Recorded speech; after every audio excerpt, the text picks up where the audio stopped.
Gunnar Viermets, a hunter for a specialized organization, scanned the side door of his reinforced white van.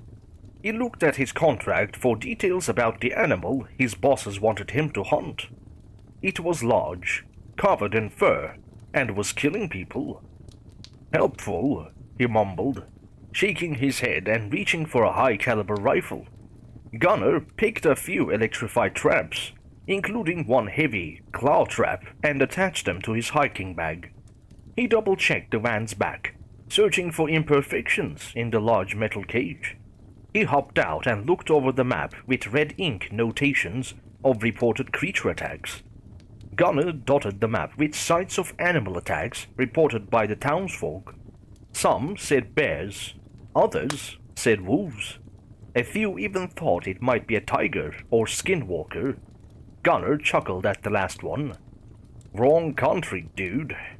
He checked his text messages, glancing at the time. It was 15 o'clock. His guide, Annelina, was supposed to arrive by 14. Gunnar shrugged and walked into the woods. Using his map in conjunction with a compass, the old German quickly reached the rough area of animal attacks. Wiping the sweat from his brow, he took a swig of water, washing the taste of bitter whiskey from his mouth. He and the contact shared a bottle before he left, leaving him with a disgusting taste. Gunnar glanced across the ground and trees. The dense canopy overhead blocked the sunlight and darkened the forest floor. He searched the ground tracks and breaks in the trees, indicating a large animal came through. He checked his map and compass as he traveled. While searching, he found hoofprints of deer, heard birds and squirrels chirping in the trees, and saw scratch marks of foraging animals. Gunnar found a trail and followed it, hoping to find clues. To his misfortune, he did. Dark, dull red blood lay splattered along the ground, and chunks of ripped flesh hung along the bark of a tree. With a clear path marked by drops of blood leading into the woods, Gunnar knew the animal might be at the end. With careful, quiet footsteps and weapon at the ready, he stalked along the side of the trail, watching for signs of tracks or indications of the victim. The blood trail thickened until Gunnar found bits of tissue and a scent worse than his lingering taste of bad medicine. The body of a black-haired woman wearing a uniform, her head and shoulder ripped apart, an arm and half a leg missing, and a name tag lay broken on the ground. Gunnar kept his distance, glancing through the woods in search of the creature. When he was sure the animal was gone, he approached. Gunnar glanced at the name tag. Annelina Dreyfus. That's where you went, he breathed, exhaling the scent from his mouth. He scanned the woods and stepped away from the body. Gunnar checked for signs of an animal. He found big, wolf-shaped paw prints in the mud. Walking through mud and downed leaves and stepping over branches, the hunter followed the indentations in the ground, noticing a trail leading toward the body. He listened to the sounds around him, watching with every step until he found a drop of blood on the ground a few more meters. Drop after drop, they all led to a cave. Gunnar noted the entrance's size, confirming a set of tracks and fur nearby. He placed a couple of traps near and around the front, using dried meat as bait, and positioned himself a small distance away on a short hill. Gunnar aimed his rifle and watched the cave. What little light remained over the canopy faded as night set in, leaving him in the dark. He flipped a switch, changing his scope to night vision. After hours of waiting, he spotted movement near the cave. The brush rustled and Gunnar froze, focusing on the cave. A small boar peeked out from the bushes. You bitch, don't you dare. Gunnar watched the boar step closer to his electrified trap. The hunter aimed his weapon at the boar, his finger on the trigger, ready to fire, and hoped it didn't startle his target away. He saw it. First, a near unseeable black dot, a canine's snout, and finally, the eyes of a wolf glowing in the night vision. Step by step, it crawled out of the mouth of the cave, aiming at the approaching boar. The wolf stepped further out of the cave, fangs bared but not making a sound. The paw appeared next, except it wasn't a normal paw. The hunter's jaw slackened. He'd heard tales of finding a creature like this in his work, but getting to see one? Gunnar felt faint when he saw the beast's outstretched arm. His company sent him to capture a terrifying and deadly monster. Gunnar knew he was looking at a werewolf. "Oh, fuck," he breathed, his shaky hands throwing off his aim as sudden lightheadedness made him lose focus. A loud squeal reverberated through the air, followed by a howl of pain as the trap snapped shut over the werewolf's leg. Gunnar shot the creature's head, its fur parting as the bullet struck and ricocheted. The creature's ears swiveled as it searched for the origin of the sound, licking the boar's blood off of its lips. It stopped, the wolf's ears folding as terror crept over its face. Gunnar could see its legs twitching in pain from the current of electricity flowing into its body, yet the monster still stood. Feeling woozy and trying to steady his hands, Gunnar fired a second shot, striking the creature in the shoulder. Its ears focused on where Gunnar lay, hidden in the brush. It bent, grabbing the trap and startled as soon as its clawed hand touched the metal. Gunnar fired a third shot, striking it in the chest. The wolf reached and grabbed the trap once more, attempting to pull it open, ignoring the pain.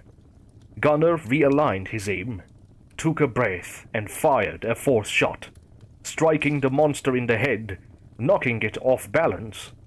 The werewolf rolled in place and frantically wrapped its hands around the trap. With a ferocious roar, it ripped the iron jaws open. Gunnar fired his fifth and last shot in the clip, striking the beast in the head once more, knocking it onto the dirt. Gunnar looked away to grab another clip and reload. 1 second and the wolf was gone, terror rising in his chest. The hunter gazed around with the night vision scope. The dark of the forest was so complete, Gunnar couldn't even see the gun in front of his face. He calmed himself, ignoring the wave of nausea, and continued watching through the scope, spotting the wolf nearby.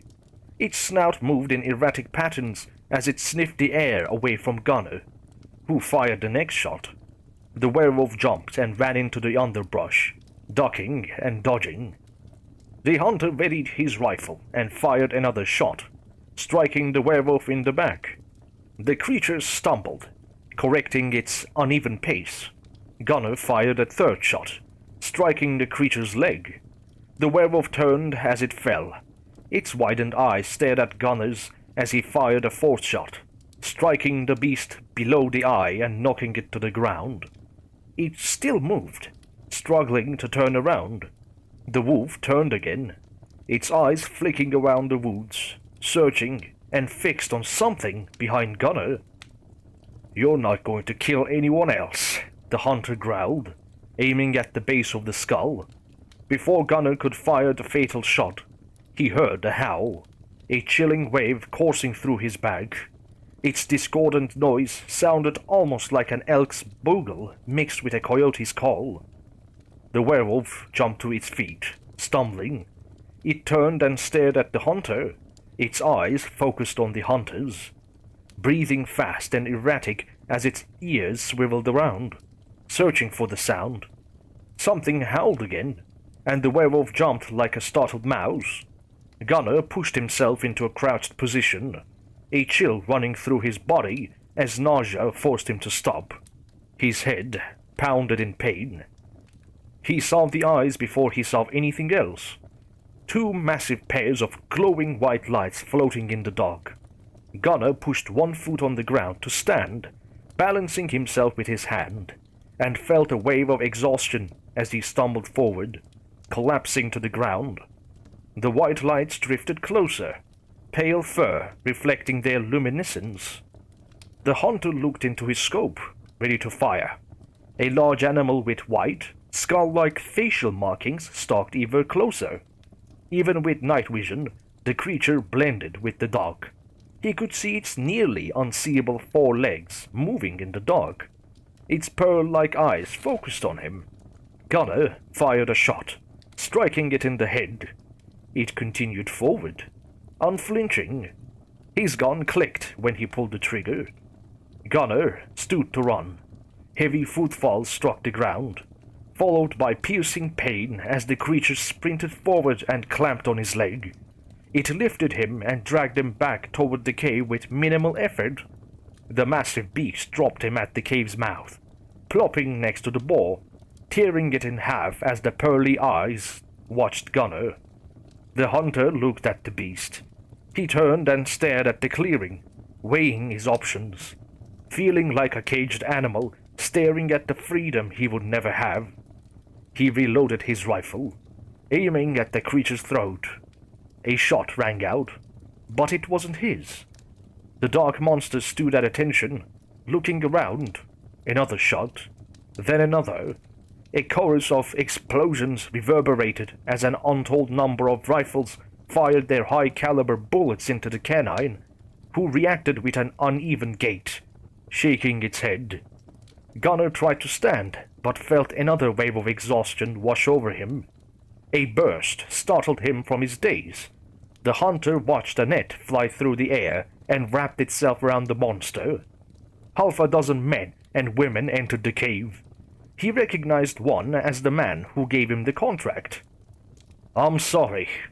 He looked at Gunner, who tried to sit up but slid on the loose dirt.